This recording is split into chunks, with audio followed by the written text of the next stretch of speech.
ഇന്നത്തെ ഡിന്നർ ഒരു സ്പെഷ്യൽ ഡിന്നറാണ് കേട്ടോ. ഞാൻ ചെറുപയർ മുളപ്പിച്ചെടുത്തിട്ടുണ്ടായിരുന്നു.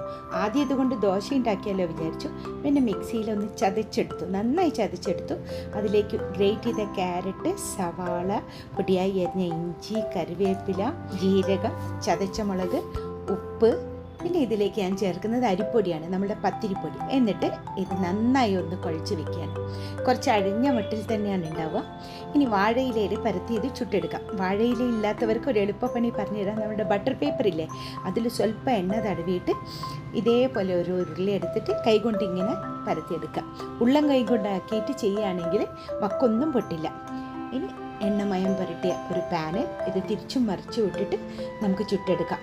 ആവശ്യത്തിന് എണ്ണയോ നെയ്യോ എന്താ നിങ്ങളുടെ ഇഷ്ടം വെച്ചാൽ അതുപോലെ ചെയ്യാം. നല്ല ഹെൽത്തിയും ടേസ്റ്റിയും ആയിട്ടുള്ള നല്ല പ്രോട്ടീൻ റിച്ച് ആയിട്ടുള്ള ഒരു ഡിന്നറാണ് ഇന്നെനിക്ക്. കൂടെ കഴിക്കാൻ പുളിയും മുളകും ഉപ്പും ചേർത്തരച്ച തേങ്ങാ ചമ്മന്തി.